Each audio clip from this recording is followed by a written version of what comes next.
ان کا دین جو خود ساختہ ہے، اور حضرت عیسیٰ کو چھوڑ کے جو انہوں نے اختیار کیا ہے، ان کی تربیت ان کے نفس نے کی ہے، اور ہماری مسجد کے حوالے سے تربیت محمد عربی نے کی ہے۔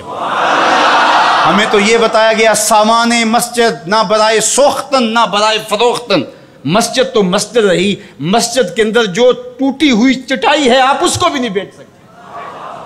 باقی وہ آپ کے لیے یا دو چرچ کھول رہے ہیں اور کہیں کہ وہاں نماز پڑھیں اور آئیں وہاں میں آپ کو اجازت دیتے ہیں۔ میں آپ کو ایک پیشکش کرتا ہوں کہ انہیں کہیں کہ تم بڑے وسیع و ظرف ہو مگر بہت کشادہ ذہن ہے، تو ہمیں مسجد کرتبہ میں نماز پڑھنے دیں۔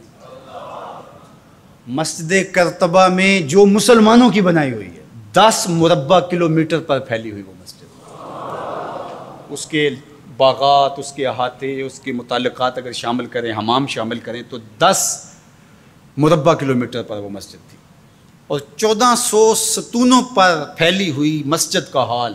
اللہ اکبر، جب رات ہوتی تو اس زمانے کے اندر 7500 مشعلیں اس مسجد میں چراغاں کرتی، 30 فٹ اونچا اس کا چھت ہے، اور آج بھی وہ دیکھنے کے قابل ہے۔ اقبال نے بے ساختہ وہاں جا کے کہا تھا کہ تیرا وجود مردان خدا کی دلیل، جنہوں نے بنایا ہے پتہ چلتا ہے کوئی تھا، تیرا وجود مردان خدا کی دلیل، وہ بھی جلیل و جمیل تو بھی جلیل و جمیل، وہ بھی جلیل و جمیل تو بھی جلیل و جمیل، تیرے ستون بے شمار تیری بنا پائیدار، شام کے صحرا میں جیسے ہجوم نخیل۔ تو وہ مسلمانوں نے بنائی ہوئی، 800 سال مسلمانوں نے اندلس میں حکمرانی کی، اب وہ مسجد مسلمانوں کی تعمیر کردہ وہاں موجود ہے اور گرجا گھر میں تبدیل کر دی گئی ہے۔ 2008 میں مقامی مسلمانوں نے پوپ کو درخواست دی کہ جس رواداری کی، مذہبی رواداری کی آپ بات کرتے ہیں، اس رواداری کو قائم کرنے کے لیے ایسا کیا جائے کہ ہمیں بھی اس مسجد میں نماز پڑھنے کی اجازت دی جائے۔ یہاں گرجا گھر ہے، تصویریں لگی ہوئی ہیں، اور وہ آ کے عبادت کرتے ہیں عیسائی، تو ہم بھی ایک گوشے میں عبادت کر لیا کریں۔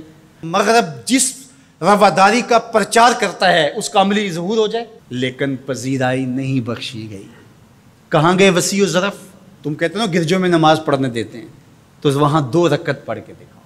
2011 میں اللہ نے توفیق دی تو مجھے شوق تھا کہ میں مسجد کرتبہ دیکھوں، بچپن سے پڑھتے آئے، مسجد کرتبہ کی یادیں خیالوں میں نقش تھی۔ تو جب میں وہاں پہنچا تو وہ دروازے پہ بتا دیتے ہیں کہ یہاں نماز کی اجازت نہیں ہے، تو اب وہ مسجد جہاں قدم قدم پہ اہل علم اور اولیاء کی پیشانیوں اور سجدوں کے نشان موجود ہیں، اب مجھے تو گوارا نہ ہوا کہ میں جوتا پہن کے جاؤں، تو میں نے جوتا اتار کے ایک سمت رکھ دیا اور مسجد میں داخل ہوا۔ تو سیکورٹی کے لوگ میرے پیچھے بھاگے اور کہنے لگے کہ آپ یوں نہیں پھر سکتے۔ میں نے کہا کیوں؟ کہتے آپ نے جوتے اتارے ہوئے۔ تو وہاں تمام مذاہب کے لوگ آتے ہیں، آپ جانتے ہیں کہ ان کے لباس بھی مختصر ہوتے ہیں، تو میں نے کہا انہوں نے تو لباس بھی نہیں پہنے ہوئے تو مجھے اس کی اجازت دیتے کہ میں جوتا اتار دوں، انہوں نے لباس اتارے ہوئے ہیں۔ تو وہ کہنے لگے جی نہیں۔ میں نے کہا مجھے بات سمجھاؤ کس طرح؟ تو جو گفتگو ہوئی وہاں، جو میرے ساتھ ترجمان تھے ان کے ذریعے سے، وہ یہ تھی کہ چونکہ مسلمان مسجد کی تعظیم کرتے ہیں اور مسجد کی تعظیم عبادت کا روپ ہے، اور وہ مسجد کو تقدس دے کر کے اس کی تعظیم کرتے ہیں، اور آپ نے جو جوتا اتارا ہے آپ کی نیت میں مسجد کی تعظیم ہے، یہی ہے۔ میں نے کہا بالکل یہی ہے۔ یہاں بڑے بڑے مشائخ اولیاء بیٹھتے رہیں تو کس طرح میں اپنے جوتوں سے اس پہ فرش کو رون دوں؟ تو انہوں نے کہا جی ہم اجازت نہیں دے سکتے۔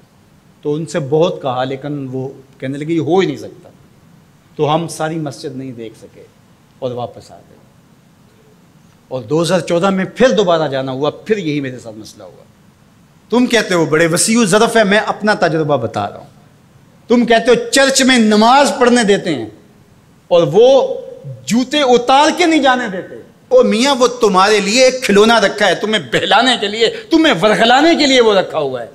انہیں پتہ ہے اس سے بہل جائیں گے اور وہ بھی شور جا کے کریں گے کہ ہماری مسجدوں میں بھی ایسا ہونا چاہیے، ہم بھی وسیع و ظرف ہوں۔ وہ تمہیں دھوکہ اور فراڈ دینے کے لیے کیا ہے۔ اقبال نے کہا تھا اندروں تاریخ تر از چنگیز، یہ بظاہر میٹھے میٹھے لگتے ہیں لیکن ان کا اندر چنگیز سے بھی زیادہ تاریخ ہے۔ تو جو گرجے فروخت کر دیتے ہیں، آج آیا صوفیہ کہ ان کو کیوں تکلیف ہو گئی؟ اور وہ سلطان محمد الفاتح نے خریدی ہوئی ہے، اور آج آیا صوفیہ سجدوں سے آباد ہو رہی ہے۔ آج وہ مسجد اذانوں سے پرنور ہو رہی ہے اور ماحول کے اندر وہ عجیب خوشیاں پھیل رہی ہیں۔ تو تکلیف اسلام سے ہے، وہ چاہتے ہیں کہ یہ تذبذب میں مبتلا ڈھیلے ڈھیلے مسلمان رہیں، خیر سے رہیں، ان سے کیا ہماری پریشانی ہے؟ مجھ کو پریشانی ہے تو اس امت سے ہے، اشک سحرگاہی سے جو ظالم کرتے ہیں وضو۔ تو آج آیا صوفیہ تکلیف کا سبب اس لیے بن گیا کہ یہ جو تحریک برپا کی گئی تھی وحدت ادیان کی، اور ترکی بھی ایک زمانے میں اس کا مرکز رہا، اور آج یہ ہے کہ وہاں آیا صوفیہ مسجد کی صورت میں بدل رہی ہے۔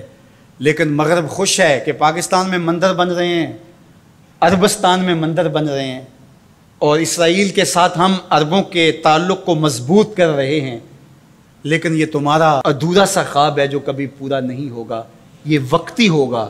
انشاءاللہ وہ وقت دوبارہ آنے والا ہے کہ پوری کائنات پہ جھنڈا میرے حضور کا ہی ہوگا۔ ملیں گے سینہ چاکانے چمن سے سینہ چاک، بزم گل کی ہم نفس باد صبا ہو جائے گی، شبنم افشانی پیدا کرے گی میری سوز و ساز، اس چمن کی ہر کلی درداش نہ ہو جائے گی، آسمان سحر کے نور سے ہوگا آئینہ پوش، ظلمت رات کی سیما پا ہو جائے گی۔